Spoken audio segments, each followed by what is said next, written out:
કેમ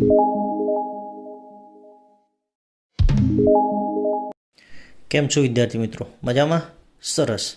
તો આજે આપણે ચર્ચા કરીશું દાખલા નંબર 6.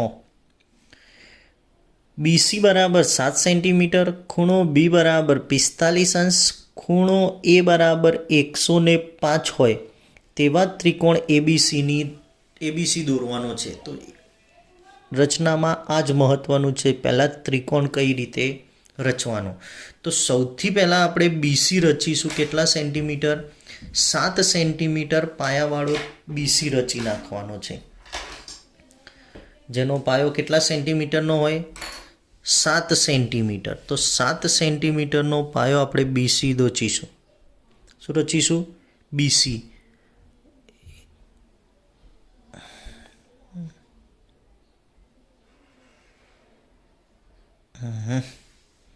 તો B અને C કેટલા? 7 સેન્ટીમીટર. તો BC આપણને મળી ગયો અહીંયા 7 સેન્ટીમીટર. કેટલા સેન્ટીમીટર? 7 સેન્ટીમીટરનો BC મળ્યો. હવે આપણે જોવાનું છે શું? નંબર 2, ખૂણો B બરાબર 45 અંશનો રચવાનો છે. તો ખૂણો B આપણે 45 અંશનો રચવા માટે શું કરવું પડશે? પહેલાં 90 અંશનો ખૂણો રચવો પડશે. કેટલા અંશનો? તો પહેલાં એક અર્ધવર્તુળ ચાપ મારી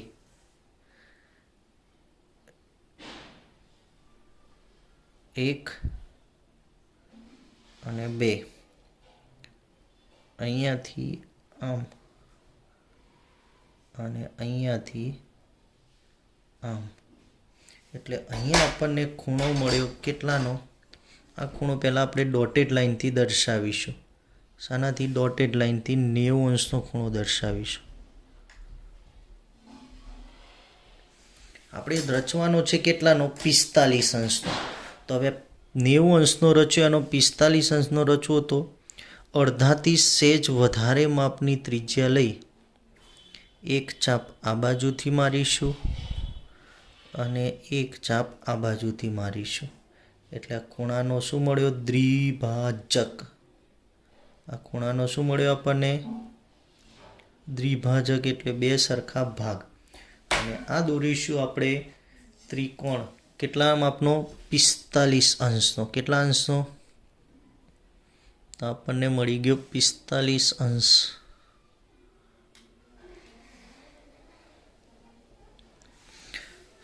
તો આ ખૂણો મળ્યો આપણને B આગળ. કેટલા અંશનો? 45 અંશ. એટલે ખૂણો BA. હવે એ આગળ કેટલા અંશનો ખૂણો હોવો જોઈએ? 105. પણ એ આપણી જોડે છે નહીં, માપ આપ્યું નથી. એટલે હવે આ 45, આ 105, એટલે ટોટલ કેટલા થયા?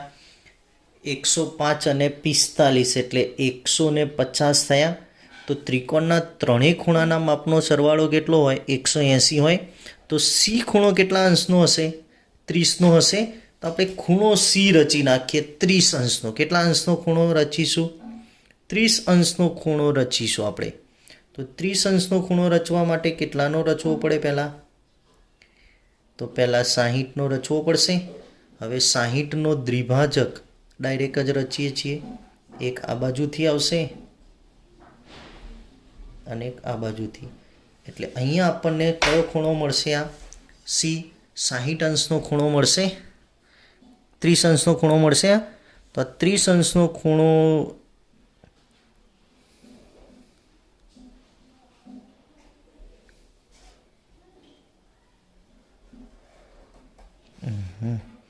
આ ખૂણો અહીંયા જ્યાં છેદે ને ત્યાં શું નામ આપી દઈશું આપણે? A નામ આપીશું. શું નામ આપીશું? A. એટલે આ ખૂણો તમારે માપવો હોય તો કેટલાનો મળશે? 105 અંશનો. આ આપણને કેટલો મળ્યો? 30 અંશનો. એટલે ટોટલ થઈ ગયા આપણા 180 અંશ થઈ ગયા. તો આ રીતે આપણે મેળવીશું, કેમ કે સીધો 105નો એ આગળ ખૂણો મળત નહીં. હા, રચના થઈ ગઈ આપણે ત્રિકોણ ABCની, જે મહત્ત્વની હતી.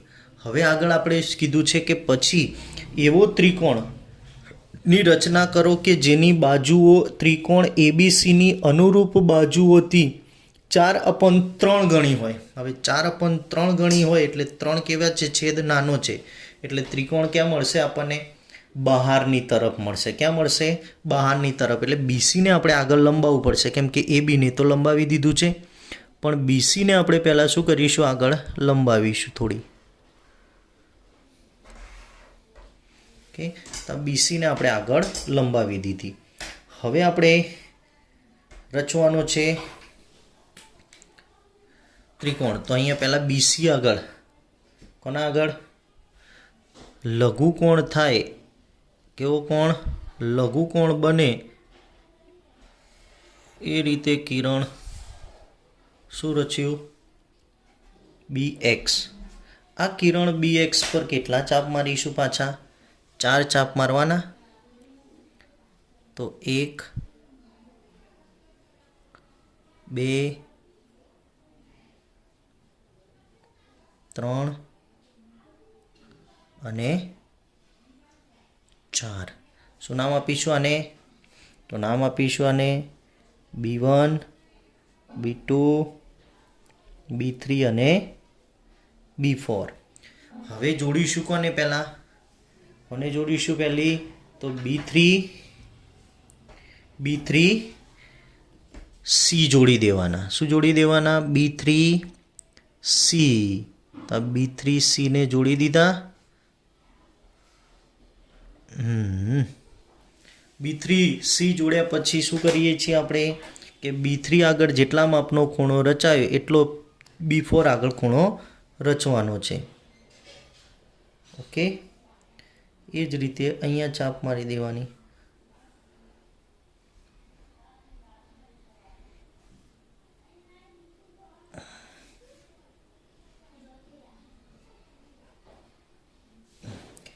તો હવે આમાંથી પસાર થતી કિરણ રેખા દોરીશું. B4 માંથી પસાર થતી રેખા દોરવાની કે જે B3C ને સમાંતર હોય.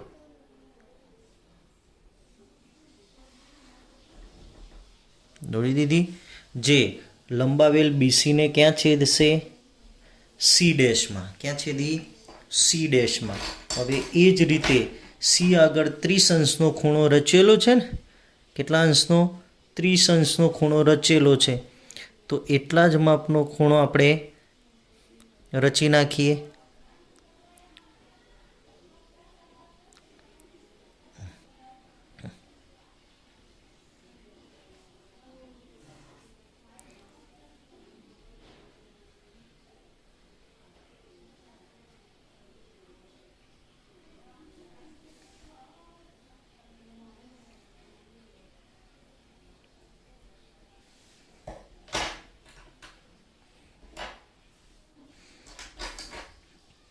તો અહીંયાથી એસીને સમાંતર થાય એ રીતે C dash A dash રચીશું.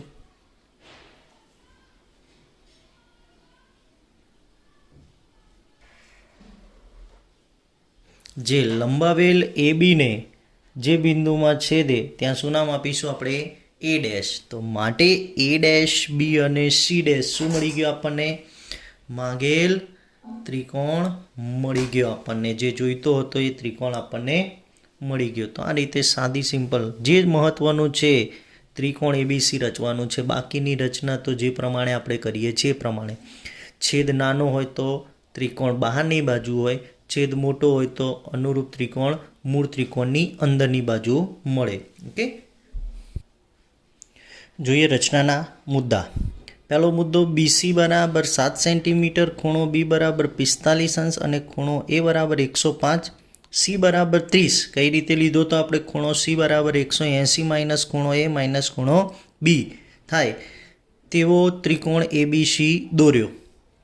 Number 2, BCના નીચેના અર્ધતલમાં કિરણ BX એવું દોર્યું કે જેથી ખૂણો CBX લઘુકોણ થયો. B1 બરાબર B1 B2 બરાબર B2 B3 બરાબર B3 B4 થાય તેવા 4 બિંદુઓ કિરણ BX પર લીધા. નંબર 4, B3C ને જોડ્યો. હવે ખૂણો B4C ડેશ B4C ડેશ બરાબર કયો ખૂણો થવો જોઈએ? B3C. રચીને B4માંથી પસાર થતી B3C ને સમાંતર રેખા દોરી જે લંબાવેલ BC ને C' માં છેદી.